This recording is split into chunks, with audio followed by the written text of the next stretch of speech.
தள்ளி போடுறதுக்கு, அதாவது வேலை பார்க்காம ப்ரொகாஸ்டினேட் பண்ணுறதுக்கு, இல்லை நம்ம சோம்பேறித்தனமாக இருக்கிறதுக்கு, குழந்தை வளர்க்குறதுக்கு, பணக்காரங்களாகிறதுக்கு, நேரத்தை மிச்சப்படுத்துறதுக்கு, அப்புறம் யூடியூப்பில் வீடியோ போடுறதுக்கு, எல்லாத்துக்கும் இப்போ கிளாஸ் வந்துடுச்சு.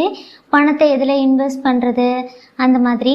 இதெல்லாம் எதனால்? நம்ம மேலே இருக்கிற செல்ஃப் டவுட் தான் இன்னொருத்தங்களை சம்பாதிக்கிறதுக்கு வழி கொடுக்குது. இந்த வீடியோவை பார்த்துட்டு இருக்க அதே டைமில் கீழே இருக்கிற ப்ளஸ் பட்டனை ப்ரெஸ் பண்ணி வீடியோ நீங்களே அதில் பேசி போஸ்ட் பண்ணலாம். அது உங்களுக்கு தெரியும். ஆனால் அதை செய்யறதுக்கு பயம். அதனால ஒரு கிளாஸ் போய் நீங்கள் வாங்குறீங்க, அவங்கள்ட்ட போய் பேசுகிறீங்க. பொதுவாக இந்த மாதிரி கிளாஸ் நடத்துகிறவங்கலாம் யாராக இருப்பாங்க அப்படின்னு பார்த்தா, யூடியூப் சேனலில் கண்டென்ட் போடவே அவங்களுக்கு தெரியாது. அப்போது யூடியூப் சேனல் நடத்துறது எப்படி அப்படின்னு பார்ப்பாங்க. பணம் சம்பாதிக்கிறவங்க பணம் சம்பாதிப்பாங்களே தவிர பணம் சம்பாதிக்கிறது எப்படி அப்படின்னு புக்கெல்லாம் எழுத மாட்டாங்க. படம் எடுக்க தெரிஞ்சவங்க படம் எடுப்பாங்களே தவிர படம் எடுக்கிறது எப்படி, டைரக்டர் ஆவது எப்படி அப்படின்னு புக்கோ கிளாஸோ நடத்த மாட்டாங்க. குழந்தைய வளர்க்குறது எப்படி, இதுலலாம் கூடவா உங்களுக்கு டவுட் வருது? நம்மளோட இன்செக்யூரிட்டி அதுதான் மற்றவங்க சம்பாதிக்கிறதுக்கு நிறைய வாய்ப்புகளை ஏற்படுத்துது.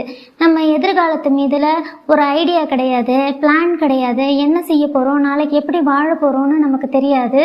அப்போ ஜோசியக்காரங்கள்ட்ட போய் கேட்குறோம். ஸோ அவங்க சம்பாதிக்கிறதுக்கு வழி ஏற்படுது. சாமியாருங்கள்ட்ட போய் கேட்குறோம், கோயிலில் போய் கேட்குறோம். இது மாதிரி நம்ம ஒவ்வொரு இடத்துலையும் போய் எனக்கு என்னோட லைஃப்பை என்ன பண்ணுறதுனே தெரியல, எப்படி வாழறதுனே தெரியல, நான் எப்படி போய் பேசுகிறதுனே தெரியலன்னு கேட்கும்போது நம்மளை சுற்றி இருக்கிறவங்க எல்லாரும் நம்மளை வச்சு சம்பாதிக்கிறாங்க.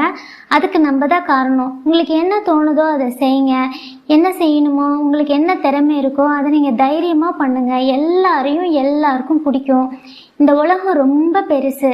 நம்மளை சுற்றி இருக்கிறவங்க மட்டும் மனிதர்கள் கிடையாது, அது மட்டும் உலகம் கிடையாது. அதனால தைரியமாக உங்களுக்கு பிடிச்சதை செய்யுங்க.